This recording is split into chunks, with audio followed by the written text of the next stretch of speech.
more on entertainment talaga sila. Gusto talaga nila yung may gumagalaw, ganun. Hindi sila mahilig magbasa. Parang yung mga may Pala ko siya subway surfers sa ano. Oo, I'm a victim. Gen Alpha kasi yata talaga. I was wrong in the born generation.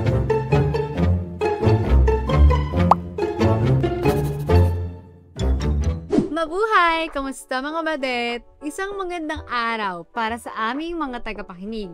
Ako nga pala ang inyong host na si Keisha. At ako naman si Neil. At ikinagagalak naming ipakilala sa inyo ang aming podcast, GZ Badet Talks, na kung saan ang mga Gina usapan ay sama-sama nating papakinggan. Ay, Yes! pagkukwentuhan. Pagkukwentuhan pala, yes, ayun. So, tama ka dyan, Neil.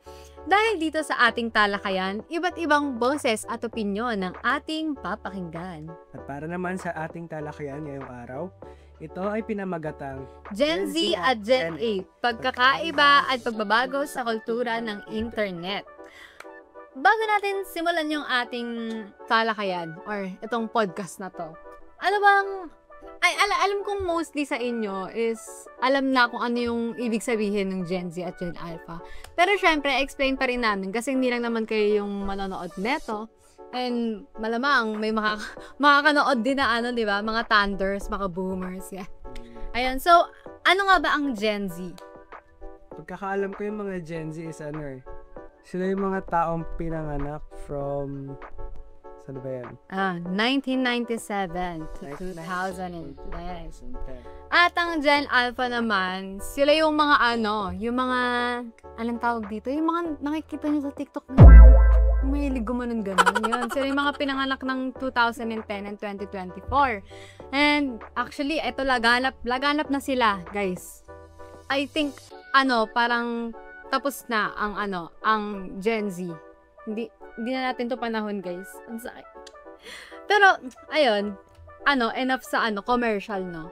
Etong podcast na to, madadaan ng iba't ibang aspeto na nagpapakita at nagdulot ng pagbabago ng kultura sa pagitan ng dalawang henerasyon at marami pang iba. Para sa ating unang paksa sa talakayang ito, ating pag-uusapan ng mga pangunahing pagkakaiba ng Gen Z at Gen A sa screen time, lifestyle, at paggamit ng mga gadgets. Kaya, tara na at samahan nyo kami para sa aming talakayan ngayong araw. Para sa aming unang paksa, ang pag-uusapan namin ngayon ay yung pagkakaiba ng mga ginagamit na teknolohiya ng Gen Z at Gen Alpha. Isa sa mga labis na naapektuhan ng internet ay ang oras na inilalaan ng mga tao dito. Ayan, mga mahilig, mga chronic online. Ayan. Isa ako doon. Ikaw? So, yun yan. Ako rin. I think lahat naman tayo. Kasi, syempre, sino bang hindi gagamit ng internet, di ba? Ayun, dahil tayo nasa panahon na kung saan ay kinakailangan natin palagi ang teknolohiya, hindi natin maiwasan mapansin ang pagtaas ng oras na tayo ay nakatuon sa mga screen. Yan, yung iba dyan, mga 19 hours yung screen time. Diyos ko, anong ginagawa niya sa cellphone nyo? Ako 16 hours lang. Ikaw, ilang oras yung screen? Siguro saan mga nasa 20. 20? Anong ginagawa mo, Bells? So, pinapakita lang na wala talaga ito pinipiling edad. Dahil sa panahon natin ngayon, kahit matatanda nga o mga bata, may kanya-kanya na rin silang ginagawa sa mga cellphone sila, sa mga gadgets sila. Correct. So, yun. At para naman sa mga Gen Z at Gen A, kahit na magkapalit lamang ang dalawang henerasyon, magkalapit lamang ang dalawang henerasyon, makikita pa rin natin ang kanilang labis na pagkakaiba pagdating sa paggamit ng teknolohiya. Ang Gen Z ay may karaniwang oras na. Walaan nyo. Drum roll. 9 hours daw. Sabi daw. Hindi kami nagsabi nito Sinearch lang namin to. Samantalang ang Gen A naman ay may 4 hours. Diba 4 hours? Maniniwala ba kayo Gen A? Yung mga iPad kid na, Diyos ko, parang most of the time, lagi silang nakaganyan, no? Minsan, kahit matutulog na lang, manonood pa ng Cocomelon, hindi mo alam kung ano. Pero sabi dito sa na-research namin, kahit magkalayo yung oras nila, yung 4 hours na yun, parang matagal na rin yun. Parang sobra na Para rin sa yun bata. sa age ng mga Gen A. At, ayun nga, magkaiba naman yung pagitan ng oras, mas mataas pa rin yung screen time ng Gen A kung bibase to sa age or sa edad. At lipat naman tayo sa devices na ginagamit nila. So, yung Gen Z, nagsimula sila sa computer shop. O, sino dito yung naabutan pa yung computer shop? Ako, kami. Nagtataas din ng kamay yung ano namin. Yung cameraman Cameraman namin. Ayun. Tapos, sumunod doon siguro, cellphones na. Yung mga ano pa siguro, yung mga Nokia. Oo, yung mga dipindot pa, yung may keypad pa mismo sa alam yun ng mga Gen A. Yes. Tapos, syempre, after nun, siguro susunod na doon mga computers and laptop para sa school, sa trabaho. Talaga. Ang Gen A naman, ang karaniwang ginagamit nilang device o gadget ay tablet or iPad. As in talaga, iPad. Siguro may mga Gen A naman na gumagamit ng phone. Gen A ka pala. Guys, I swear, I'm a Gen Z. 2006 po ako. Maliban sa devices na ginagamit, syempre, yung paggamit rin nila. Yung paraan nila kung paano ginagamit yung mga devices. Kung bakit ba sila nagtatagag ng ganun katagal. So, yung mga Gen Z, nakikita namin dito, more on sa school, sa work, communication, and entertainment nila ginagamit. Totoo ba? School talaga. Samantalang ang mga Gen A naman, syempre mga bata pa sila, more on entertainment side sila. Correct. Mga games, ganern. Mga Cocomelon. Yes. Pero, I think, may ibang Gen A na gumagamit na rin ngayon for school or work. Kasi, since, yung online class, no? Nung pa-implement yung online class, parang ginagamit na rin nila yun for school. Pero, ayun, syempre, may guide na magulang. Sana, may guide na magulang. And, ayun, based sa studies namin, sa research, di ba? Nag-research kami, we came prepared, di ba? So, ayun, base sa study nga namin, 65% of 8 to 12 years old ay may iPhone. Best. iPhone talaga. As in, legit, iPhone. Apple siya. Samsung, yes. iPhone. Hindi naman namin dinidiscriminate yung mga naka-Samsung. We love Samsung Android users. Pero kasi, grabe talaga, based sa research namin, isipin nyo, 8 to 12 years old, baka anong cellphone ko dun? Wala yata ako cellphone. Hindi ganyan, naka-Samsung lang ako nun. Itong mga naka-iPhone, tapos 65% din ng naka-iPad. Diyos ko. Kasama ako doon. Ayun. Ano yun? Based siya sa research group na YPulse? YPulse? Samantalang naman, based sa survey na ginawa, 38% ng mga teens ang masyadong mataas ang screen time. Guilty! Grabe, hindi ko alam kung pabayaan na natin, mag-enjoy na lang tayo sa buhay natin. So, ayan. Ano mong ginagawa mo ba't tumaabot ng 24 hours? Ba't tumabot ng 20 hours yung screen time mo? Siguro na rin, dahil dala na rin ng, yun nga, schools, tapos entertainment, yung dalawang yun. Tapos gumawa ng mga schoolworks, manonood ako sa laptop ko, tapos mag-game. Sa ikaw, ano ginagawa mo sa iPad mo? Guys, alam nyo, ugaling talaga ako. I feel ko, nabebilong ako sa Gen Alpha. Kasi, naka-iPad ako, guys. Tapos, alam nyo, mostly ginagawa ko sa iPad ko, nagra-Roblox lang talaga ako. Like, ang dami kong games dito, guys. Papakita ko sa inyo, guys. Sige, like, pala mga kami.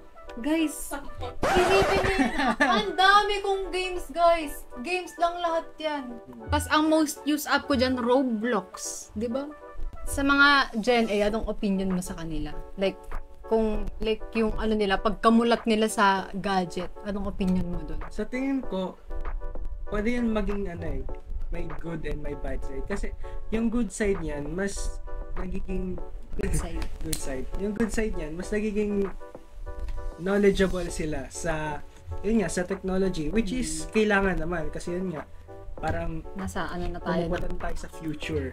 Futurist. Yan na. Pero yung bad side niyan, syempre, kagaya nga sa mga nabasa natin mga studies, yung screen time nila, Yes. parang sumosobra na. Para sa age nila. Parang hindi, Sobra ka na. oo. Parang hindi na healthy. Oo. Kasi like, alam niyo yun, parang ang pangit kasi na bata pa lang exposed na agad kayo sa gadget. I mean, hindi naman siya sa wag na kayong gumamit ng gadget forever. Parang may certain age lang dapat na gagamit na kayo ng gadget. Kasi ako nung kabataan ko, guys. Nung kabataan nung alam mo tanda na Pero nung bata ako, guys, batang kali kasi talaga ako. And I think na mas nakatulong siya sa sa pag-grow ko as a person. Kasi parang di ba, kapag lumaki ka sa gadget, wala kang, takot ka lumabas, parang di mo alam yung ganito, di mo alam yung ganito. Ngayon, ilan na lang yung mga bata nakikita nyo naglalaro Sa labas, di ba? Halos lahat wala. Lahat gusto na ng mga spoiled. Halos lahat nagro-Roblox. Yung pinapalo. Parang may pinaparinggan kami, So, para naman sa susunod natin na paksa, ito naman yung mga social media, yung mga apps na madalas na ginagamit ng Gen Z and Gen A. Pagdating sa mga Gen Z, kami, yung mga madalas namin ginagamit is IG, Facebook, Messenger, TikTok, and YouTube. Pagdating naman sa mga Gen A, yung mga madalas na nilang nagagamit ng mga apps is YouTube and TikTok. Pati na rin siguro Facebook kasi parang doon naman tayo lahat nag-start sa Facebook. Correct. Pero yung napapansin ko dito is more on mga videos, yung mga nagagamit nila. Like, alam mo yun, parang gusto, more on entertainment talaga sila. Gusto talaga nila yung may gumagalaw, ganun. Hindi sila mahilig magbasa. Parang yung mga may subway surfers sa I'm a victim. Pa kasi yata talaga. I was wrong in the born generation. Ikaw, ano bang most used app mo? Siguro Pinaka-favorite? Yun, siguro IG and YouTube lang. Yung IG madalas kong nagagamit sa mga artworks, tas personal. Tapos, YouTube naman, entertainment rin. Ako, di naman tinatanong Pero ako, sige, ikaw. Ako, ang most used app ko is IG and TikTok. Nag-FB lang naman ako pag like, siguro pag gusto ko makakita ng news. Kasi hindi na kami nanonood ng TV Wala na kami TV sa bahay kasi hindi na rin siya nagagamit. Like, mostly nga, kasi naka-gadget na kami sa So, doon na lang ako nagtitingin ng news.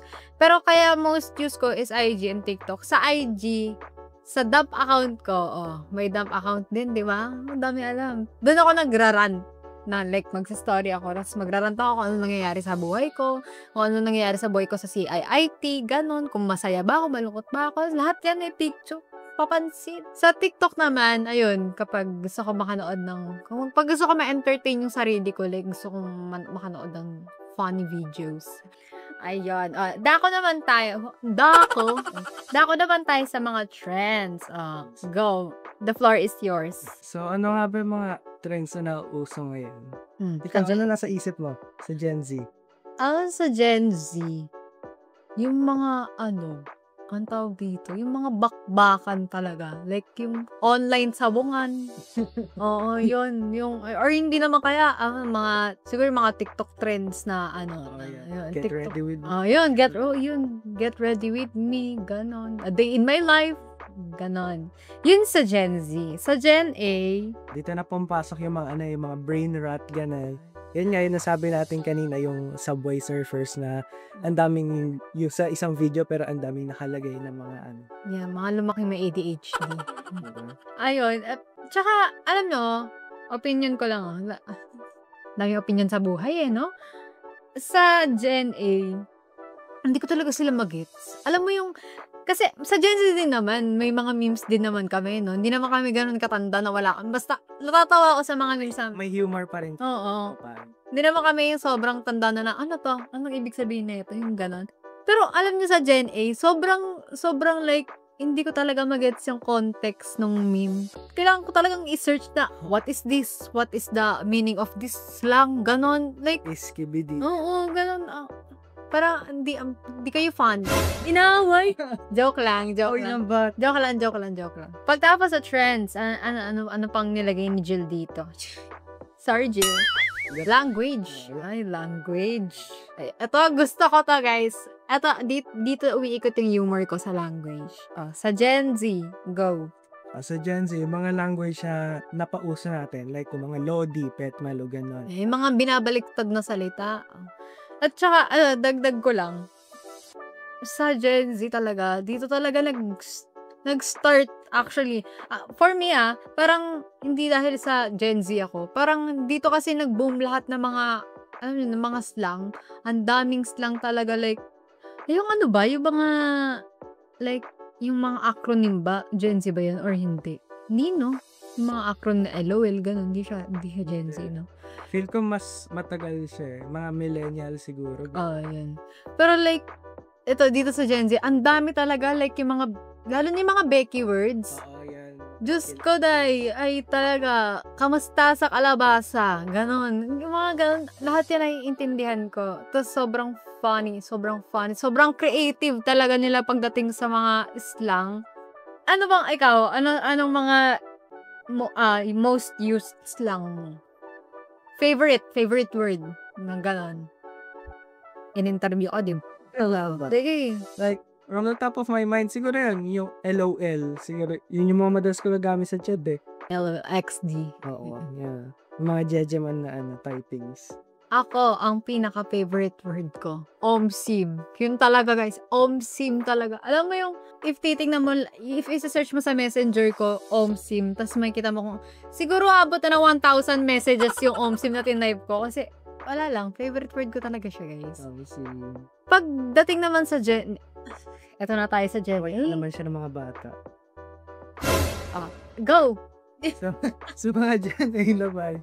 Dito na papasok yun nga, yung mga nasabi natin kanina, yung mga brain rot na slangs, yung skibidi toilet. Ano ba yun? Ano yung skibidi toilet? Alam ko yung meaning ng skibidi. Hindi naman meaning. Alam ko kung saan kasi nanggaling yung skibidi toilet. Yung ano lang siya, di ba? Yung toilet, tapos may ulo. Oo, yung gumagano yung... Pero yung humor, di ko alam kung ba't sumi. Oo, tsaka hindi ko alam anong funny. Like, tumatanda na ba ako talaga na hindi na nakakatawa yun? Kasi, skibidi dot. Anong funny dun, di ba? Tapos, ano pa bang mga brain rot na slangs? Search natin. Search tayo. Ang mga Gen Z. Ikaw may sabi. Sige. Ako talaga. Ang nandito is, number 1, brain rot. Ayan.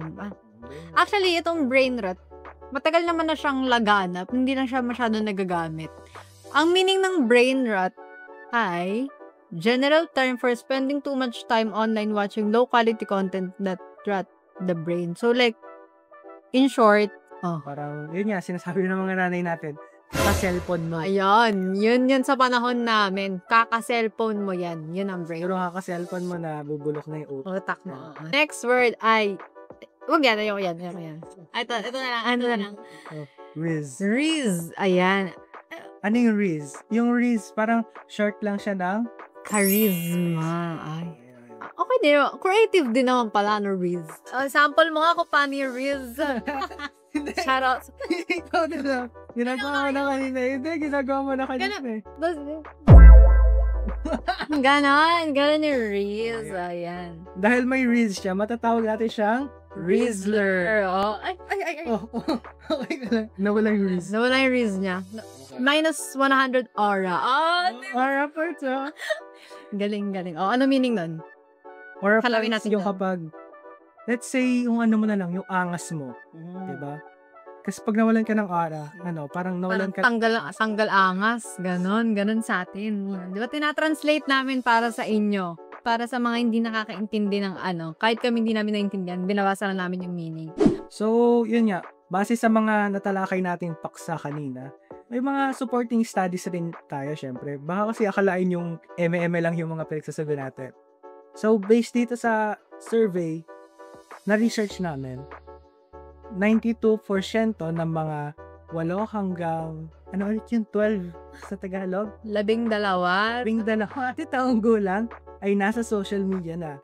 Samantalang ang mga 5 taong gulang na mga bata ay nakakadena sa kanilang iPad. Kadena no? Yun. Parang mga iPad kid, yun. Yun nga, yung brain rot culture. Laganap talaga siya as in talaga. Walang gamot sa brain rot culture. Alam nyo guys, ang social media, ano yan kadalasan nagagamit yan sa pakikipag-komunika at pagiging alert na rin siguro sa mga pangyayari sa mundo, mga balita, gano'n. Sa ngayon, marami nang ginagampanan ng social media, lalo na pagbibigay aliw.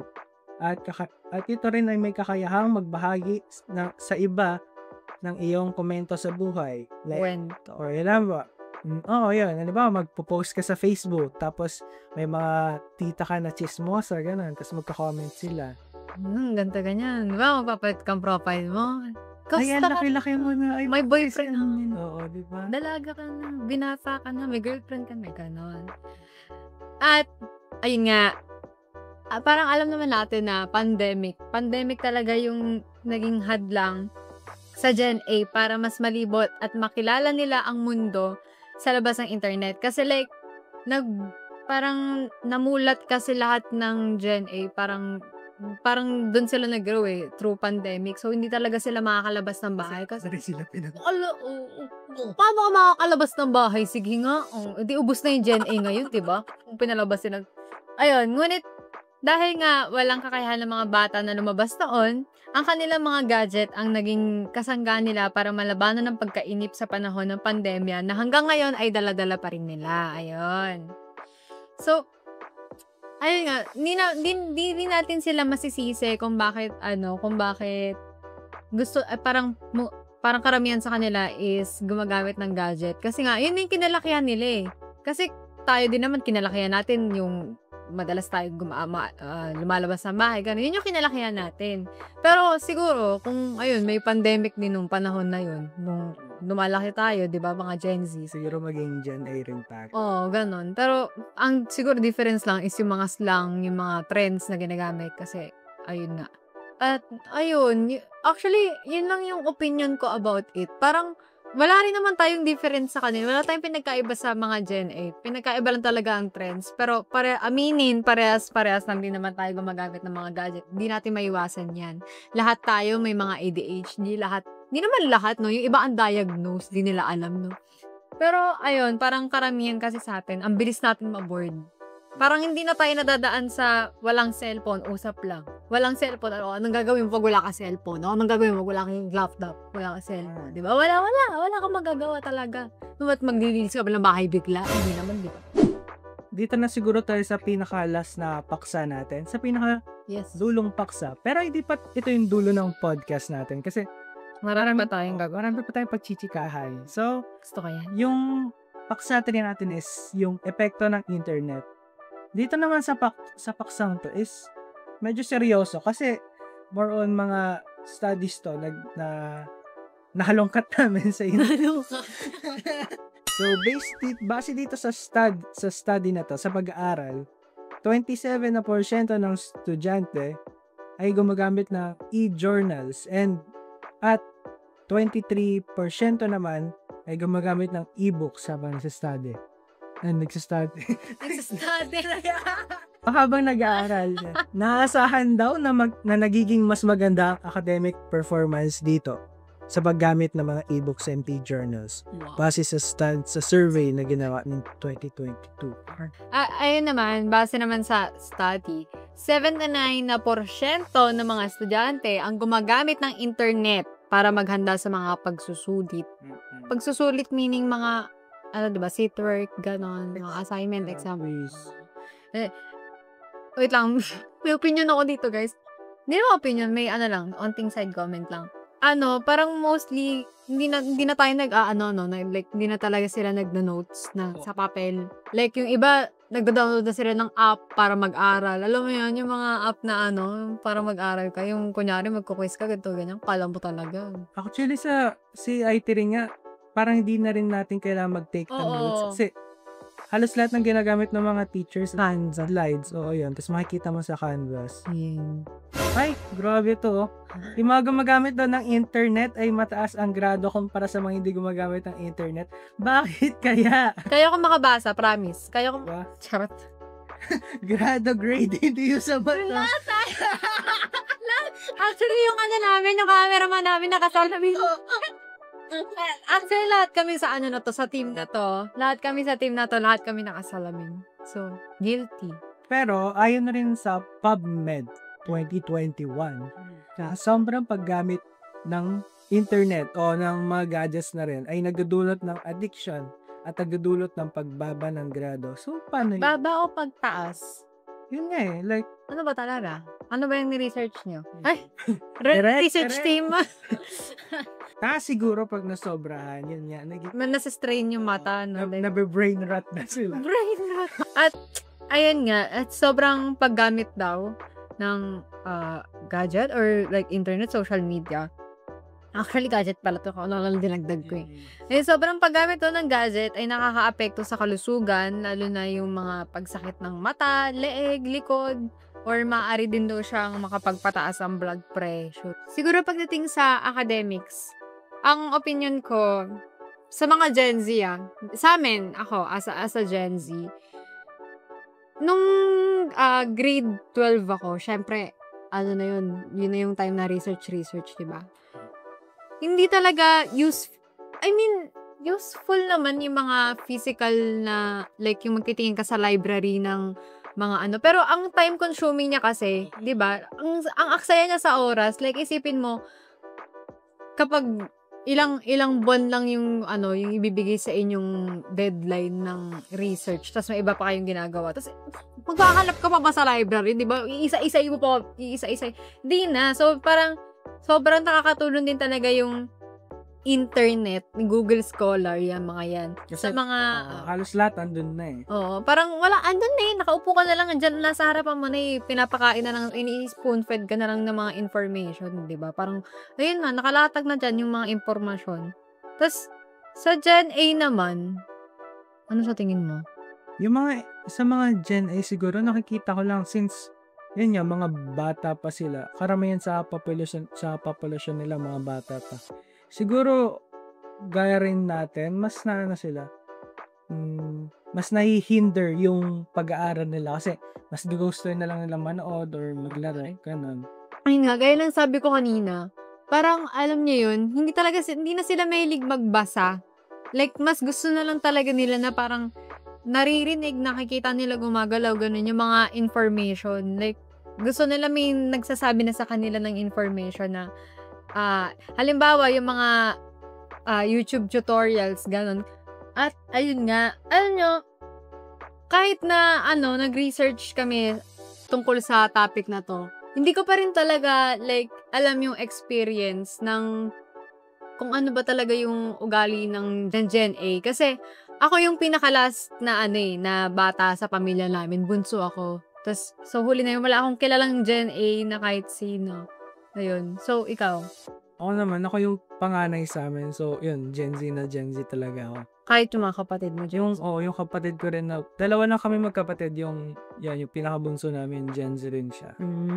Wait, so, speaking of Gen Z, Gen A, di ba yung editor natin may kapatid siya yung Gen Z? Oo. So, ngayon, nadali ka, di ba? Ngayon, yan yung topic namin. Tatawagan natin ngayon yung editor. Cameraman, tawagan mo nga siya. Para mas, di ba? Para mas malaman natin kung ano ba talaga yung, yung buhay ng isang Gen Z at Gen A. Ayun. Ayan, ayun na siya. Ayan. Sino magawa? Ako na lang. Hi! Hi ka muna. Hello, guys. Ayan, siya. Ito pa yung editor namin, Yes. guys. State your name, charot. State your name. Sino ba ang editor behind Gigi Midet? Hello, guys. My name is Inigo Miguel Gahudo and I am the editor for Digimedet, our podcast here. Siya ang nagpapakahirap na ikat yung mga pagkakamali namin. Ayan. So, dahil nandito ka na ngayon, i-interviewin ka namin ngayon tungkol sa kapatid mo. Nasaan yung kapatid mo? Ilabas mo yan. Charot. Yung tanong ko lang is, based sa observation mo, paano mo na-handle yung kapatid mo? Like, kagaya sa paggamit niya ng mga gadget, ganun. Yung screen time niya, paano niya na-control? In terms of sa screen time, dito sa household namin is, meron kami pang-control ng, I'd say, Wi-Fi access para sa sa mga users dito sa bahay namin. right? Nakakonect sa PLDT, may parang time limit na nakalagay para sa mga connections sa Parang phones. computer shop. Extend. Naguhulog ka ng pisa. Wait lang. Ilang taon na yung kapatid mo? Okay lang ba sabihin? 11 years old na siya. Napanganak siya nung September 4, 2013. Gen A na nga, Gen A. Yup, Gen A talaga. Ayun. So, bukod sa pag, ng, like, screen time, ganito, ganyan, anong experience mo sa kapatid mo? Like, anong nakikita mong pinagkaiba yung dalawa? Sa pagpapalaki sa'yo, tapos pagpapalaki sa kanya, ganun. In terms of sa culture, I'd say very familiar na talaga sila sa paggagamit ng technology. Kasi, madalas, sa paglalaro kasama ng kaibigan, nasa online, nasa Messenger, nasa Discord.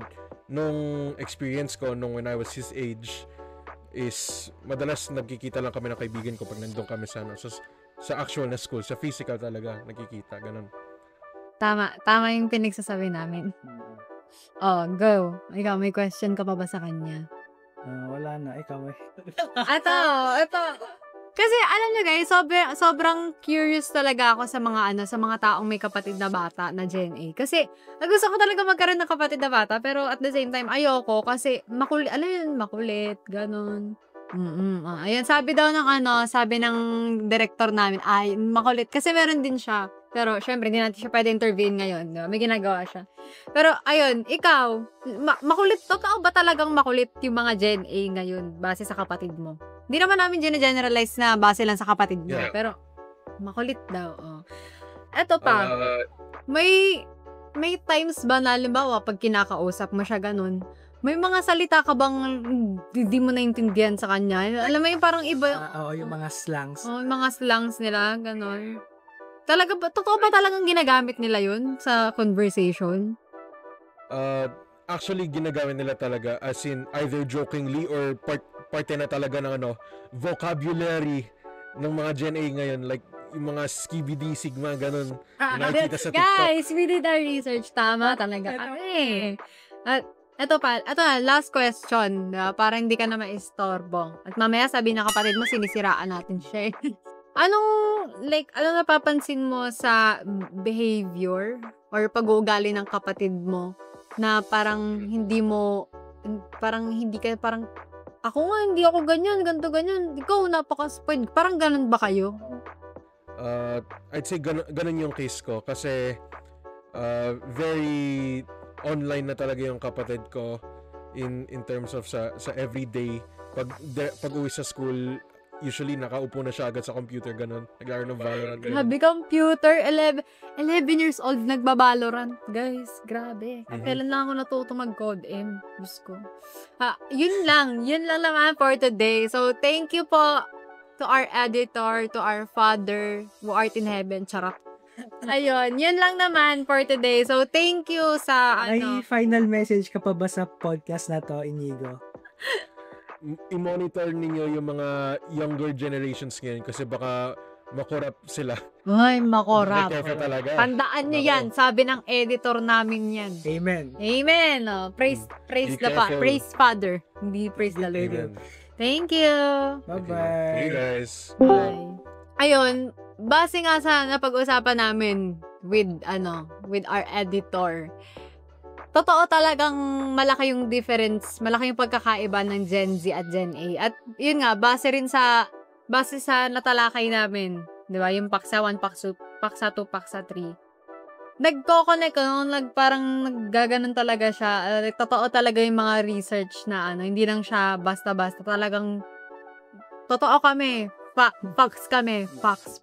Hindi kami biased. Yeah. Nagulat ako dun sa part na ginagamit talaga na rin mga slang na skiddy. Alam mo yung, Kala ko online lang yun. parang ba magko-comment ka lang, ganun.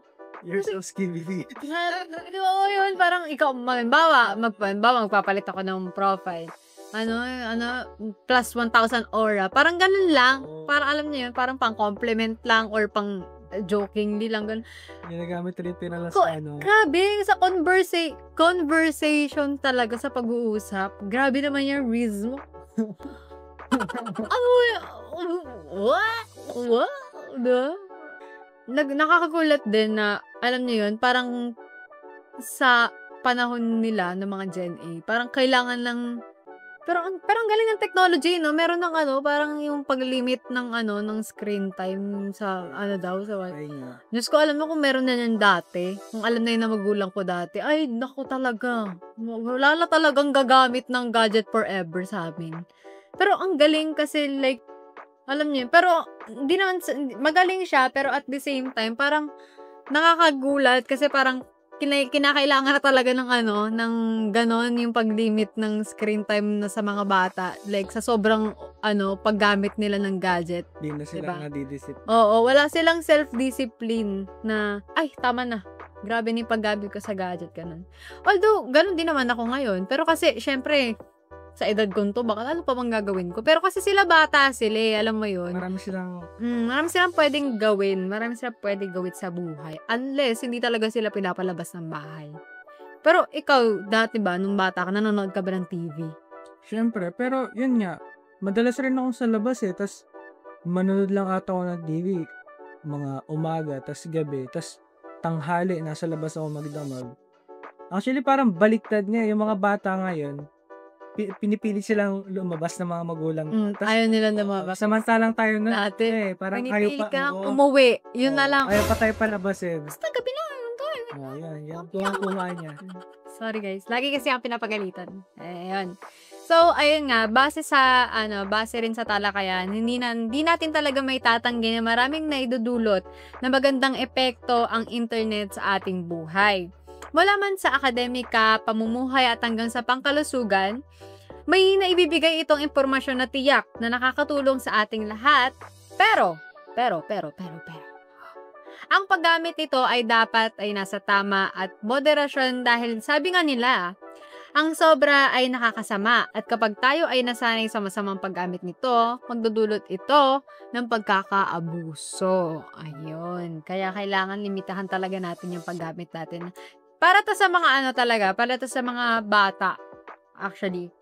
Kasi, yung mga senior high school to college students, kasi hindi na natin sila maiwasan na gumamit talaga ng gadget. Kasi yun na yung pinaka pagbabasihan nila sa edukasyon. Parang nakaukit na rin kasi yun sa kagaya sa school nila, yun nga, yung edukasyon.